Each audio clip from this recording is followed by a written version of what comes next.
Assalamualaikum warahmatullahi wabarakatuh. Alhamdulillah, semoga semuanya sehat. Bersama dengan saya Muhammad Rudi Habibi, kali ini kita akan membahas tentang menghindari pergaulan bebas.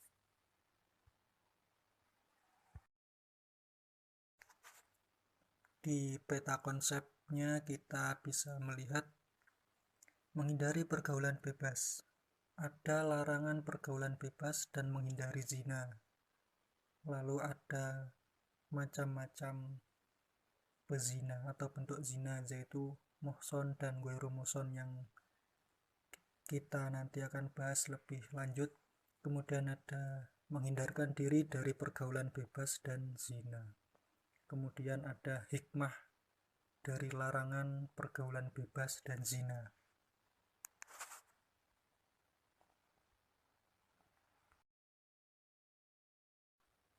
Untuk yang pertama, kita akan membahas terlebih dahulu larangan pergaulan bebas dan menghindari zina. Jadi kita cari tahu dulu definisinya, pengertiannya, atau artinya. Yang pertama, pergaulan bebas, yaitu adalah sebuah hubungan atau pertemanan tanpa memedulikan batas-batas yang ditentukan oleh agama. Jadi hubungan lawan jenis yang melampaui batas yang ditentukan oleh agama. Kemudian yang kedua, yaitu ada zina, yaitu melakukan hubungan suami istri tanpa melalui ikatan pernikahan yang sah. Namun zina bisa dilakukan tidak hanya oleh lawan jenis. Zina bisa dilakukan oleh sesama jenis. Na'udzubillah, laki-laki menyukai laki-laki, ada juga perempuan yang menyukai perempuan. Nah, ini juga bisa masuk ke dalam perzinaan.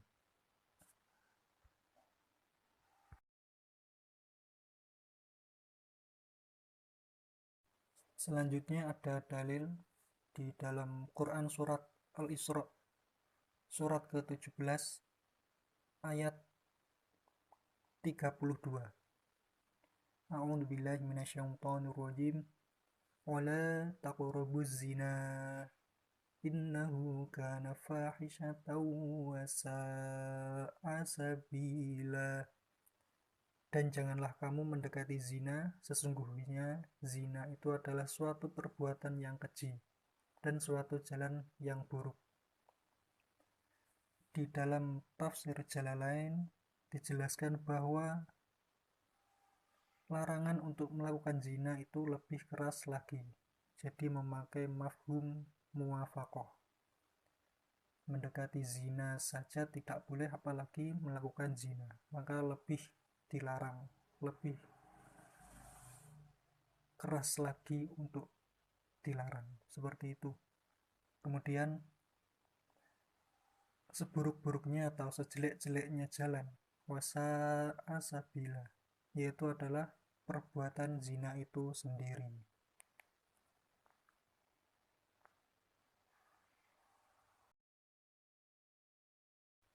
Dalil selanjutnya ada di dalam Quran surat An-Nur, surat ke-24 ayat 2. A'udzubillahi minasyaitonirrajim. Az-zaniyatu waz-zani fajlidu kulla wahidin minhuma mi'ata jaldah. ولا تأخذكم بهما رأفة في دين الله إن كنتم تؤمنون بالله واليوم الآخر وليشهد عذابهما طائفة من المؤمنين. Perempuan yang berzina dan laki-laki yang berzina, maka deralah tiap-tiap seorang dari keduanya 100 kali dera. Dan janganlah belas kasihan kepada keduanya, mencegah kamu untuk menjalankan agama Allah. Jika kamu beriman kepada Allah dan hari akhir, hendaklah melaksanakan hukuman mereka dan disaksikan oleh sekumpulan orang-orang yang beriman. Jadi di dalam tafsir Jalalain lagi dijelaskan bahwa had pelaku zina muhson yaitu dirajam. Kemudian yang dimaksud dengan jaldah itu artinya adalah memukul kulit. Jadi makna yang dimaksud adalah mendera atau menyambuk. Sedangkan yang bukan muhson adalah dengan diasingkan atau dibuang selama 1 tahun penuh.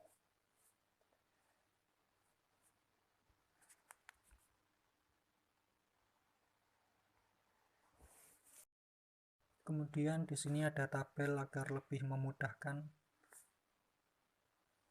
yakni ada macam dari bezina. Yang pertama bezina muhson, yaitu penjelasannya adalah orang yang melakukan zina dalam keadaan sudah balik, berakal, merdeka, dan sudah pernah berhubungan badan melalui ikatan yang sah atau dalam pernikahan. Konsekuensi atau hukumannya yaitu dirajam atau dilempari batu sampai meninggal.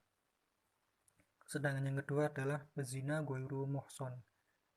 Penjelasannya yaitu orang yang melakukan zina dalam keadaan sudah balik, berakal, merdeka, namun belum pernah berhubungan badan melalui ikatan sah atau pernikahan. Konsekuensi atau hukumannya yaitu didera atau dicambuk 100 kali, ditambah pengasingan atau penjara selama 1 tahun. Jadi ini adalah hukum yang berasal dari Allah. Namun dalam pelaksanaannya juga tidak semua orang memiliki wewenang untuk melakukannya. Jadi yang bisa melakukan adalah misalnya seperti pemimpin sebuah negara atau pemimpin sebuah daerah. Jadi semisal khalifah itu bisa, atau seorang imam atau pemimpin di suatu daerah. Jadi tidak bisa kemudian semua orang melakukan. Jadi ketika hukum Allah ini dilaksanakan di dunia, maka ketika di akhirat tidak lagi mendapat hukuman.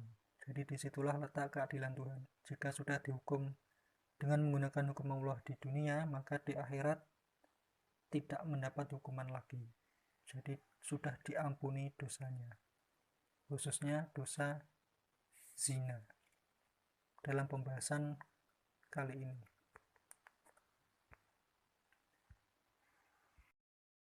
Selanjutnya terdapat hadis Bismillahirrahmanirrahim. Khudhu anni faqad ja'alallahu lahunna sabila. Al-bikru bil-bikri jaldu mi'atin wa tamribu amin wa sayyibu bisayyibi jaldu mi'atin wa rajmu bil-hijarah. Rawahul Bukhari wa Muslim. Ambillah dariku karena Allah telah memberikan jalan hukuman bagi mereka, orang muda atau gadis dan orang muda atau perjaka adalah dihukum dera 100 kali dan pengasingan selama 1 tahun. Orang yang sudah menikah atau duda dengan orang yang sudah menikah atau janda adalah hukuman dera 100 kali dan dirajam dengan batu. Hadis riwayat Bukhari dan Muslim. Namun untuk melaksanakan hukuman ini juga tidak semudah itu, tidak bisa langsung dilaksanakan. Ada beberapa syarat yang harus dipenuhi. Contohnya ada syarat harus menghadirkan saksi minimal 4. Itu adalah syarat yang termasuk sulit untuk dilakukan karena untuk menentukan dia berzina, seseorang berzina atau tidak, harus menghadirkan saksi sebanyak 4. Bila kurang dari 4, maka yang melaporkan itu malah yang bisa kena hukuman, malah bisa kena cambuk. Jadi perkara seperti ini harus ditangani oleh sebuah konstitusi atau sebuah mahkamah yang memiliki hak atau kewenangan untuk mengadili perkara seperti ini.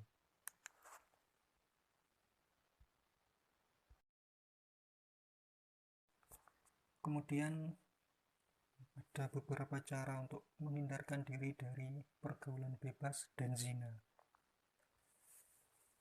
Pertama, menumbuhkan rasa takut akan azab Allah.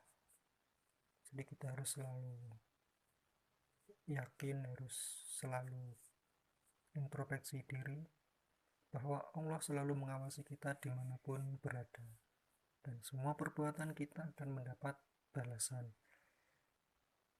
baik perbuatan yang baik maupun perbuatan yang buruk. Yang kedua, menjauhi perkara yang dapat mengantarkan diri pada zina, yaitu dengan menjaga pandangan dengan baik, menjaga panca indera dari segala hal yang dilarang, baik dari penciuman, perasa, pendengaran, dan lain sebagainya. Kemudian tidak berkhulwat atau berduaan dengan lawan jenis.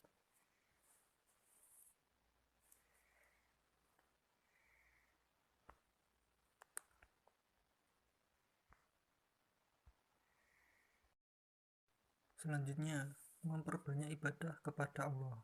Jadi bisa menjalankan ibadah sholat, puasa, dan ibadah lainnya. Bisa juga melakukan kegiatan kemanusiaan yang bertujuan baik seperti sedekah dengan niat lillahi ta'ala. Kemudian mengingat dampak dan bahaya dari perbuatan zina, antara lain bisa mendapat laknat dari Allah dan Rasul. Kemudian dijauhi dan dikucilkan masyarakat. Nasab menjadi tidak jelas. Jadi garis keturunan menjadi tidak jelas. Kemudian anak yang lahir tidak dalam ikatan pernikahan yang sah tidak dapat dinasabkan kepada bapaknya. Jadi tidak bisa memperoleh garis keturunan dari ayah, melainkan mendapat garis keturunan dari ibu. Anak yang lahir di luar nikah tidak berhak mendapat warisan. Jadi secara hukum Islam, anak yang lahir di luar ikatan pernikahan yang sah tidak mendapat warisan.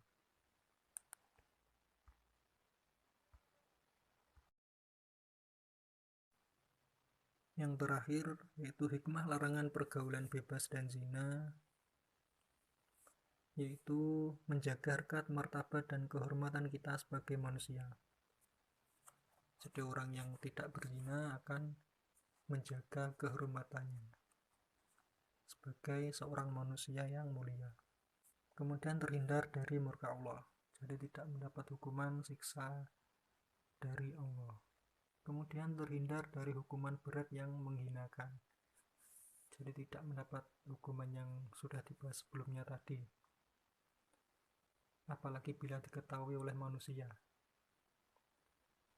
karena manusia bisa melakukan fitnah dan lain sebagainya. Kemudian selamat dari penyakit lahir maupun batin.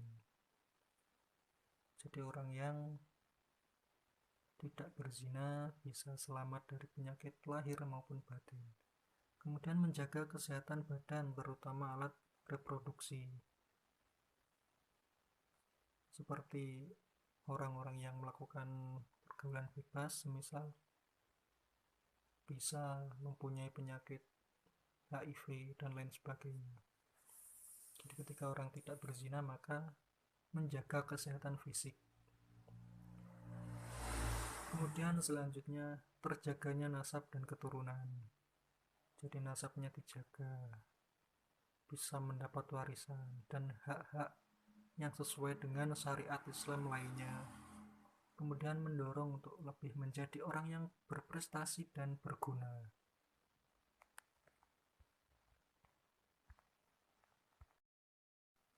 Baik, demikian yang bisa kita bahas kali ini. Dilanjutkan ke pembahasan-pembahasan selanjutnya, semoga bermanfaat. Bila ada kekurangan mohon maaf. Wassalamualaikum warahmatullahi wabarakatuh.